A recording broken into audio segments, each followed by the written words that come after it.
ಎಲ್ಲರಿಗೂ ನಮಸ್ತೆ. ಭಾಷಾ ಜ್ಞಾನ ಯೂಟ್ಯೂಬ್ ಚಾನಲ್ಗೆ ಸ್ವಾಗತ.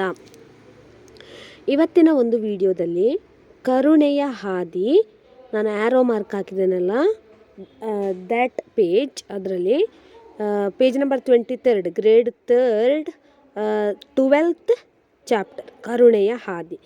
How to read, the method of reading plus explanation. Okay, see properly. Arrow mark ಇದೆಯಲ್ವಾ, ಅಲ್ಲಿ ನೋಡ್ಕೊಳ್ಳಿ. ಮಗು, ಏಕೆ ಅಳುತ್ತಿರುವೆ ಎಂದು ಕೇಳಿದರು. ಆಗ ಮಗ, ಅಮ್ಮ, ಪ್ರತಿದಿನ ನನ್ನ ಊಟದಿಂದ ರೊಟ್ಟಿ ತೆಗೆದಿಟ್ಟು ಒಬ್ಬ ಭಿಕ್ಷುಕಿಗೆ ಕೊಡುತ್ತಿದ್ದೆ. ಆದರೆ ಈ 2 ದಿನಗಳಿಂದ ಆ ಜಾಗದಲ್ಲಿ ಅವಳು ಕಾಣಿಸಲಿಲ್ಲ.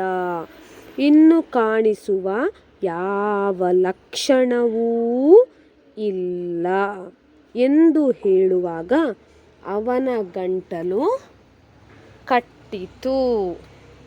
ಮಗನ ಮಾತನ್ನು ಕೇಳಿದ ತಾಯಿಯ ಹೃದಯ ತುಂಬಿ ಬಂತು.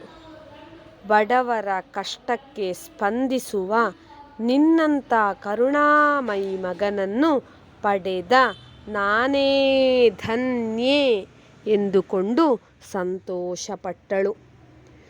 ಕೀರ್ತಿವಂತನಾಗಿ ಬಾಳು, ವೆರಿ ಇಂಪಾರ್ಟೆಂಟ್ ವರ್ಡ್, ನಾನು ಅಂಡರ್ಲೈನ್ ಮಾಡಿದ್ದೇನಲ್ವಾ ರೆಡ್ ಮಾರ್ಕಲ್ಲಿ, ಅದು ಕೀರ್ತಿವಂತನಾಗಿ ಬಾಳು ಎಂದು ಮನಸಾರೆ ಹರಸಿದಳು. Why are you crying child? Mother asked. Then the son said, Mother, every day I used to take a piece of bread from my meal and give it to a beggar woman. But these 2 days she hasn't been seen in that place for days. There is no sign of her anymore, he said, his throat tightening. Hearing his son's word, the mother's heart was filled. She was happy to have a kind son like you, she told. Live with honor. Live with honor.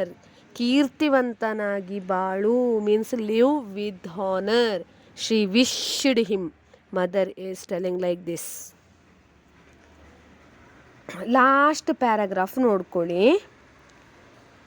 ಅದೇ ಬಾಲಕ ಮುಂದೆ ಭಾರತದ ಸ್ವಾತಂತ್ರ್ಯ ಚಳುವಳಿಯಲ್ಲಿ ಭಾಗವಹಿಸಿದರು. ಬ್ರಿಟಿಷರ ಕೈಯಲ್ಲಿ ಸಿಲುಕಿದ ಭಾರತ ಮಾತೆಯ ಪರಿಸ್ಥಿತಿಯನ್ನು ಕಂಡು ಅವರ ಹೃದಯ ಮರುಗಿತು. ಶತ್ರುವನ್ನು ಸದೆಬಡಿಯಲು ಕ್ರಾಂತಿಯ ಮಾರ್ಗವನ್ನು ಅನುಸರಿಸಿದರು. ಹೂವಿನಂತೆ ಮೃದುವಾದ ಅವರ ಮನಸ್ಸು ವಜ್ರದಂತೆ ಕಠಿಣವಾಗಲೂ ಬಲ್ಲುದು ಎಂಬುದನ್ನು ಸಾಧಿಸಿ ತೋರಿಸಿದರು. ವಿದೇಶದಲ್ಲಿ ಭಾರತದ ಸ್ವಾತಂತ್ರ್ಯಕ್ಕಾಗಿ ಸೈನ್ಯ ಕಟ್ಟಿದರು. ಅವರೇ ನಮ್ಮ ಧೀರ ನಾಯಕ, important last word, Subhash Chandra Bose. His name is Subhash Chandra Bose. Explanation. The same boy later participated in the Indian independence movement. Seeing the plight of Mother India in the hands of the British, his heart was broken. He followed the path of revolution to defeat the enemy. He proved that his mind, soft as a flower, could also be hard as a diamond. He built an army for Indians' independence abroad. He is our hero, Subhash Chandra Bose. Okay, he is our hero. Who is our hero? Subhash Chandra Bose. Yes, again ನೋಡ್ಕೊಳ್ಳಿ. Arrow ಮಾರ್ಕಿಂದ just reading method ನೋಡ್ಕೊಳ್ಳಿ. I am starting now. Arrow mark. ಮಗು, ಏಕೆ ಅಳುತ್ತಿರುವೆ ಎಂದು ಕೇಳಿದರು.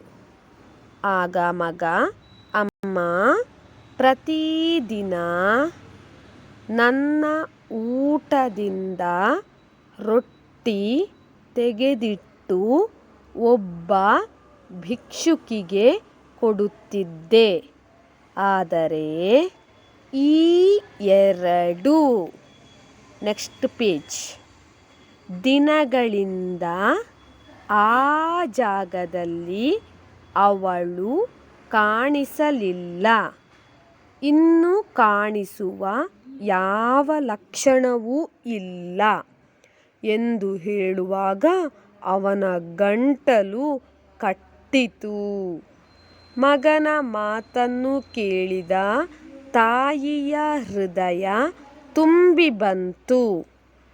ಬಡವರ ಕಷ್ಟಕ್ಕೆ ಸ್ಪಂದಿಸುವ ನಿನ್ನಂತಹ 4th line ಕರುಣಾಮಯಿ ಮಗನನ್ನು ಪಡೆದ ನಾನೇ ಧನ್ಯೆ ಎಂದುಕೊಂಡು ಸಂತೋಷಪಟ್ಟಳು.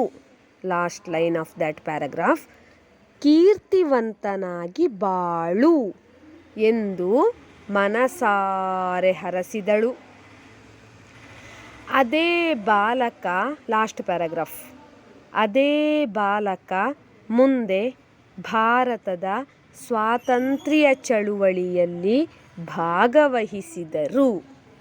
ಬ್ರಿಟಿಷರ ಕೈಯಲ್ಲಿ ಸಿಲುಕಿದ ಭಾರತ ಮಾತೆಯ ಪರಿಸ್ಥಿತಿಯನ್ನು ಕಂಡು ಅವರ ಹೃದಯ ಮರುಗಿತು. Last paragraph 3rd line.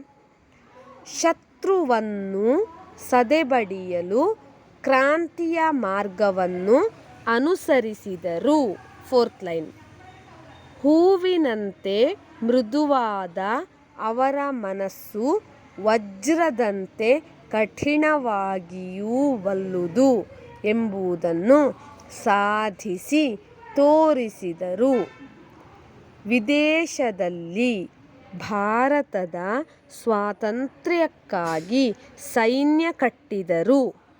ಇವರೇ ನಮ್ಮ ಧೀರ ನಾಯಕ ಸುಭಾಷ್ ಚಂದ್ರ ಬೋಸ್. ನನ್ನ ಯೂಟ್ಯೂಬ್ ಚಾನಲನ್ನು ಎಲ್ಲರೂ ಆದಷ್ಟು ಶೇರ್ ಮಾಡಿ, ಸಬ್ಸ್ಕ್ರೈಬ್ ಮಾಡಿ, ಲೈಕ್ ಮಾಡಿ, ಕಮೆಂಟ್ ಮಾಡಿ ಮತ್ತು ಪಕ್ಕದಲ್ಲಿರುವ ಬೆಲ್ ಐಕನನ್ನು ಹೆಚ್ಚಿನ ನೋಟಿಫಿಕೇಷನಿಗಾಗಿ ಕ್ಲಿಕ್ ಮಾಡಿ. Thank you for watching.